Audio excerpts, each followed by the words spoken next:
Hi, about a year and a half ago, I put out a video showing the ins and outs of re-whitening a faceplate on an IM3003 white. One of the things you have to do on that model, which I show in that video, is you have to deal with the inserts here at the bottom where the controls come through, because on 3003s, they're painted black. And when you do the re-whitening, the chemicals eat away at the black finish and you end up with this blotchy black and white thing going on, which of course is not acceptable. In that video, I showed a couple different types of paints that you could use, or that we used, to repaint the black area. And while they always turned out alright, they weren't really quite as good as I wanted it to be. So when this particular one came in to be rebuilt and the customer wants it re-whitened, I wanted to try something new. What you're looking at here is a masked off re-whitened 3003. And what I did to refinish the painted areas was I got some of this. This is a brand of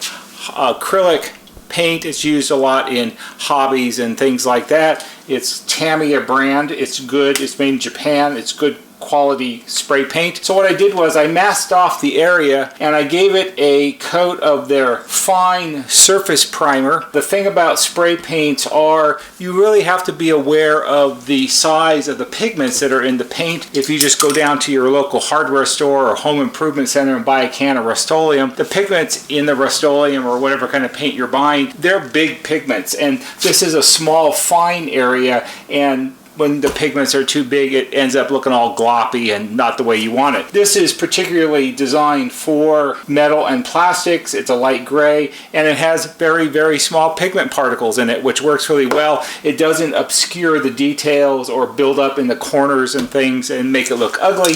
And then once it was dried, I got a can of their spray acrylic for plastic. This is a matte black. Originally on 3003s, these were matte. They weren't, I'm not sure the difference between matte finish and flat finish, but they were a matte finish. They weren't shiny. And when you paint them with a gloss black, it never really looks right. So now that it's been dried for a day, we're going to go ahead and unwrap it and see if my new big idea works out. So we'll go ahead and get this unwrapped. Kind of like Christmas.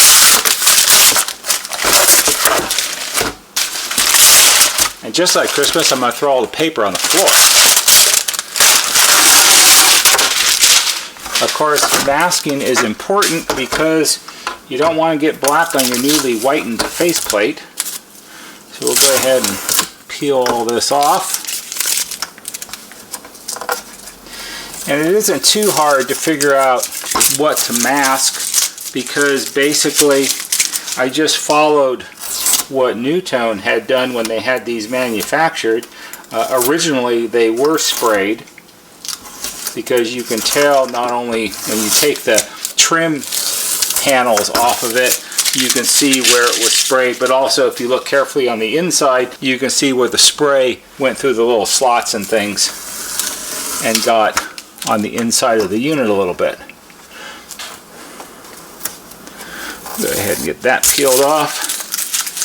And this little bit right here. And there's our resprayed control panels.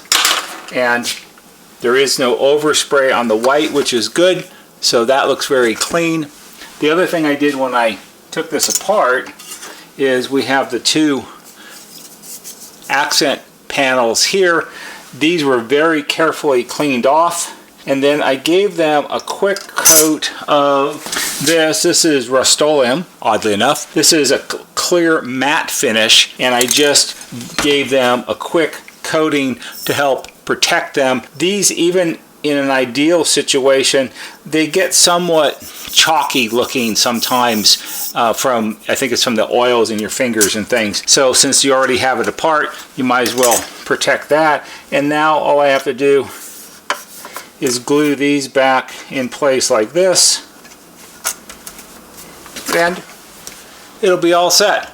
So just a really quick little video I wanted to show the difference. I think this looks much more original and much more suitable than the last one that I did. And I'm pretty sure the customer will be happy with it because they said they like their 3003. They listen to it almost every day, and it had a normal age-related failure. And we're also going to add the little external audio jack here on the edge of the faceplate so they can plug their phone or a Wi-Fi device into it and listen to their own music. That's pretty much it. With a little bit of care and a little bit of extra work, it could be made to look like brand new. This was fairly yellowed when I started. It was about manila folder colored yellow. So now nice and white, looks really good. Had a lot of paint stuff on it, so now it looks like pretty close to brand new. I hope you found this interesting and perhaps helpful. If you do, please give it a thumbs up on YouTube because that helps us. There'll be a banner right here that shows you how to subscribe.